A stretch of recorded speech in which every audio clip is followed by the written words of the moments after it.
Olá, sejam muito bem-vindos a mais uma aula do Escola Bíblica do podcast do projeto Orai Sem Cessar.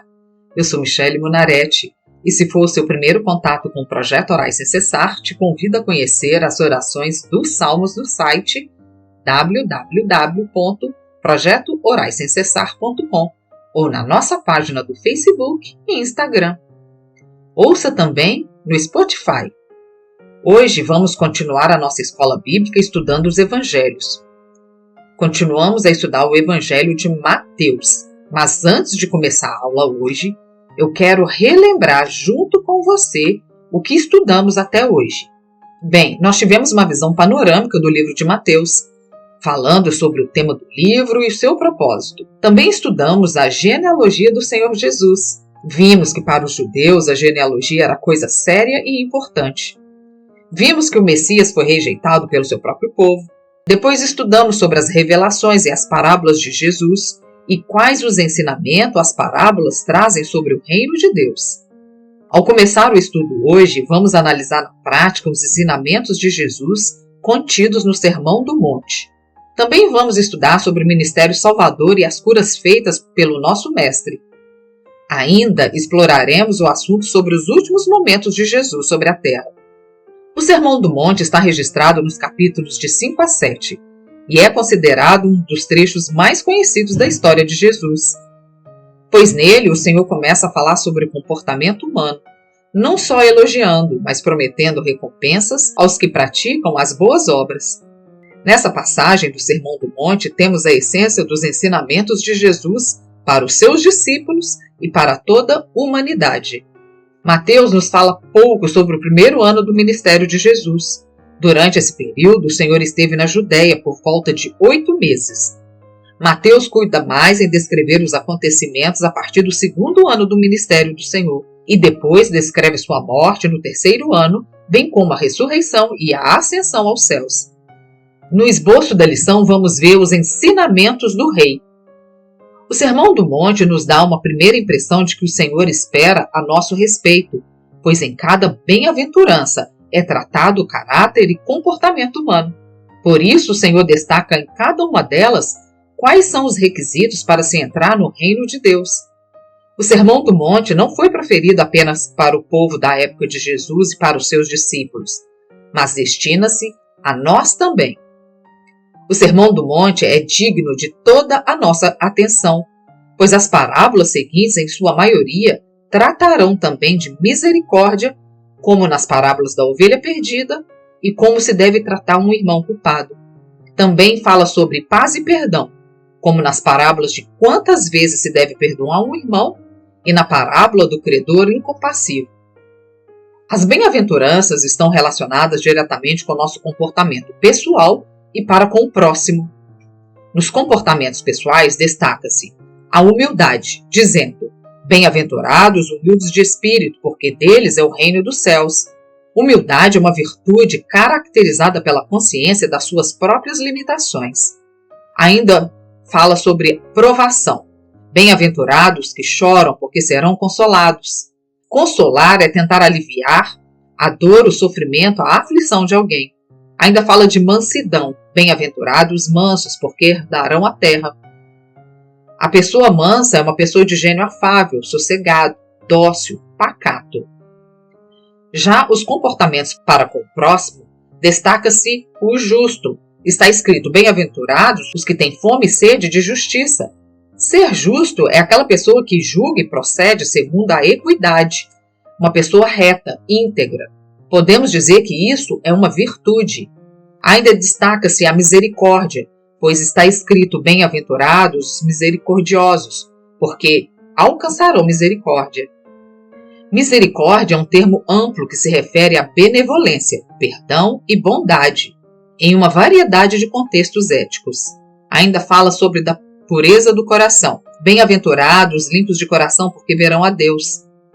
Ser limpo ou puro de coração são as pessoas cujas mentes, motivos e princípios são puros, que buscam não apenas ter as ações externas corretas, mas que desejam ser santos de coração.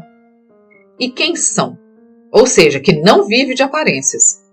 Ainda destaca-se a paz, Bem-aventurados os pacificadores, porque serão chamados filhos de Deus. Pacificador é aquele que busca pacificar e restabelecer a paz. É um pacifista ativo que luta para implantar a paz, a concórdia e a união no mundo. O verdadeiro pacificador é manso e pacífico, não pactua com a violência que leva ao desequilíbrio. A única bem-aventurança que não está relacionada ao comportamento humano é de perseguição. Bem-aventurados perseguidos por causa da justiça, porque deles é o reino dos céus. Ser perseguido é a mesma coisa que ser atribulado ou atormentado. Mas ser perseguido por causa da justiça de Cristo não é uma escolha que fazemos, mas uma consequência natural de vivermos fielmente a nossa fé. O Senhor Jesus está ensinando que devemos manter atitudes espirituais nobres e puras. Devemos abençoar o próximo com ações e orações, socorrer os pobres e necessitados, amar os que nos perseguem. Devemos ser sal da terra e luz do mundo. Devemos transmitir aos sedentos a paz que só encontramos em Deus e refletirmos a luz do Senhor, mostrar a transformação em nossas vidas. Ainda devemos mostrar que não somos irrepreensíveis, que não vivemos de acordo com os nossos gostos e vontades, mas que seguimos a palavra e obedecemos às leis do Senhor, assim como Jesus nos ensinou. No capítulo 5 foram várias as vezes que foi dito: ouvistes que foi dito? É Jesus falando sobre a lei, revelando que ele veio cumprir a lei e assim como ele também temos que observá-la. Façamos de Jesus nosso padrão e assim teremos alegria, satisfação, retidão e saúde espiritual. No capítulo 6 ele fala sobre viver de aparências para agradar ao homem e não a Deus.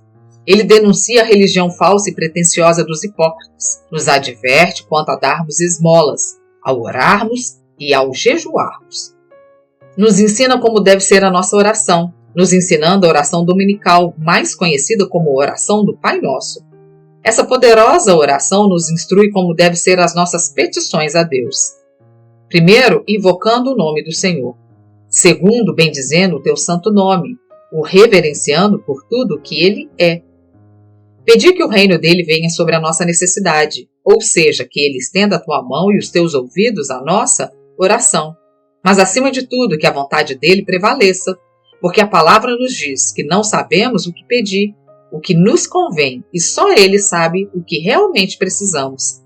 Agradecer pelas providências diárias, pelo pão nosso de cada dia, porque se fizermos a nossa parte, ele é fiel e justo para nos guardar. A primeira coisa que devemos entender é que privação não é provação. No Salmo 37 fala: nunca vi um justo desamparado, nem a sua descendência mendigar o pão.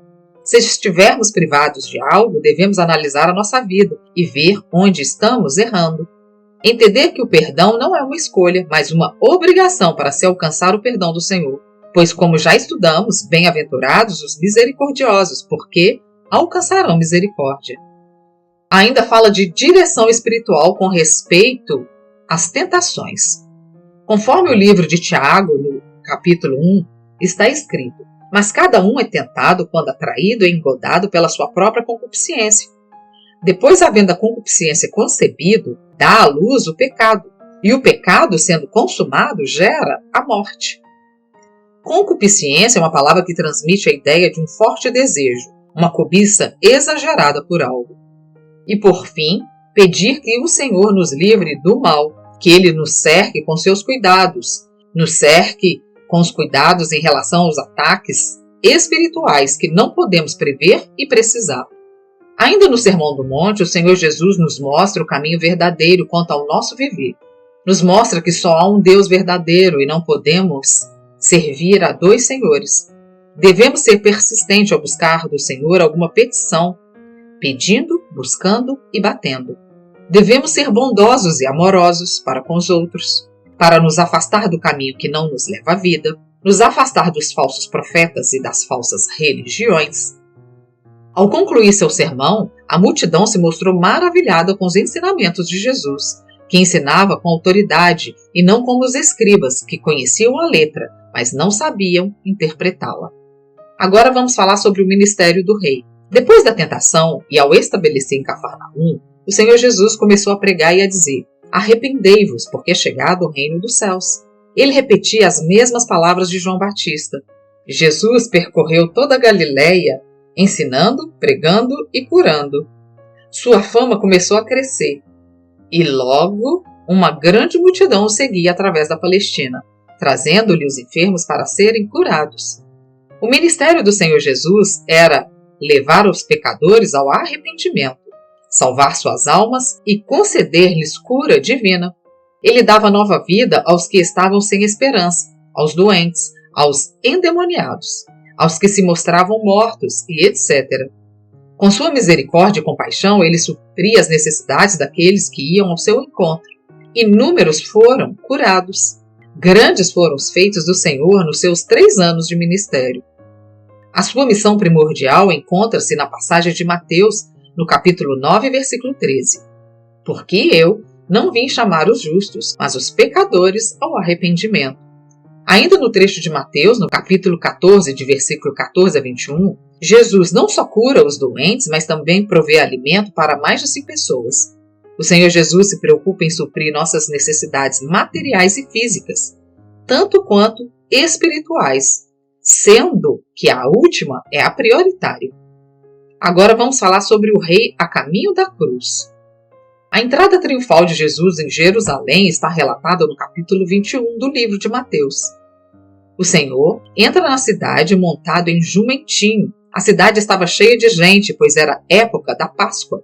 A multidão cortava ramos e os espalhavam pelo chão, por onde o Senhor passava, e clamavam Hosana. Em seguida, ainda foi ao templo dar as suas últimas instruções e ensinamentos. Condenou aos que faziam do templo comércio, curou no templo os doentes, pregou por parábolas, demonstra sua autoridade espiritual e amaldiçoou uma figueira, mostrando novamente a importância de não viver de aparências para agradar aos homens e não a Deus.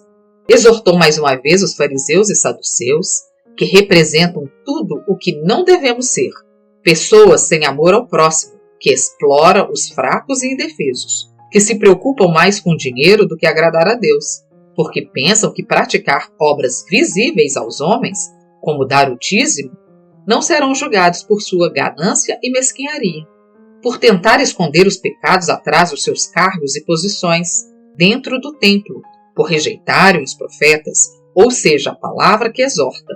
Ao término das advertências, Jesus se lamenta por Jerusalém, por não terem aprendido a temer ao Senhor.